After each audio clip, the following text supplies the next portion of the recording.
Let's talk now about finding inflection points. And I'm making this its own video, as you see. But if you've been following the material so far, finding inflection points isn't going to be terribly novel, let's say. Finding inflection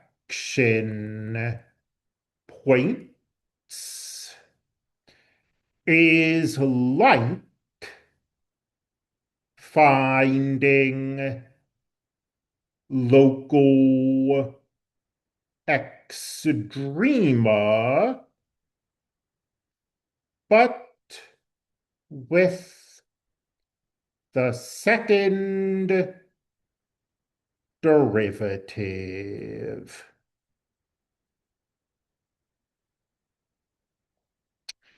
And if that's not clear, an example will hopefully clarify everything. Let's let p of x be x cubed minus 2x squared plus 7x minus 1. A sort of arbitrarily chosen polynomial. And let's find the inflection points. So, how do we find local extrema? Well, first we find the first derivative. We set it equal to 0 to get not inflection points. We set it equal to 0 to get critical values. Then we use the first derivative test to classify critical values. So I'm going to do that, except can't speak today. I'm going to use the second derivative.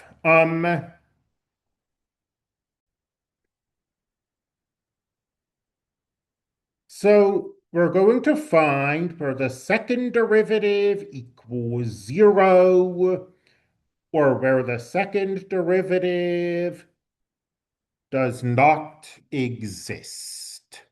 And you'd think there must be a standard term for these values, the second derivative equivalent of critical value. I swear I've looked for it, and if such a term exists, I've never been able to find it. But p prime of x equals 3x squared minus 4x plus 7. P double prime of x is 6x minus 4. Well, 6x minus 4 certainly exists everywhere.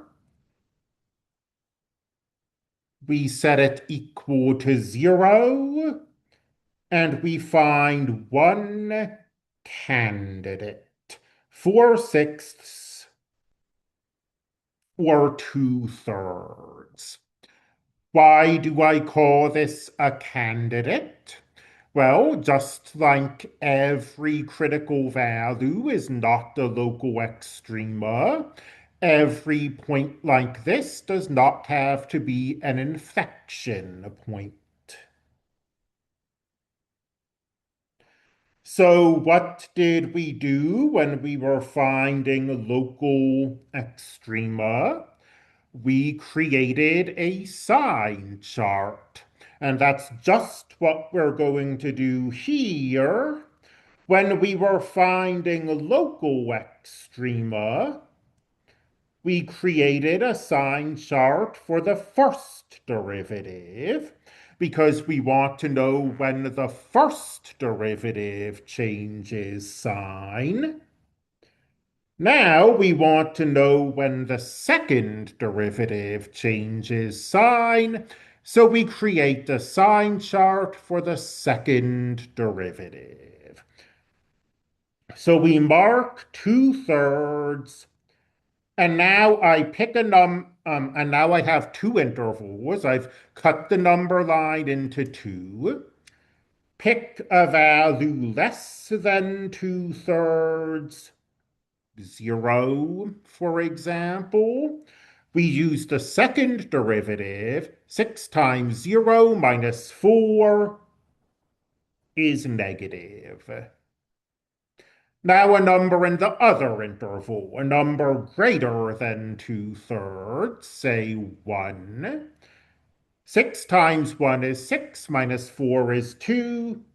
It's positive. And we see that the second derivative does change sign. And this is an inflection point.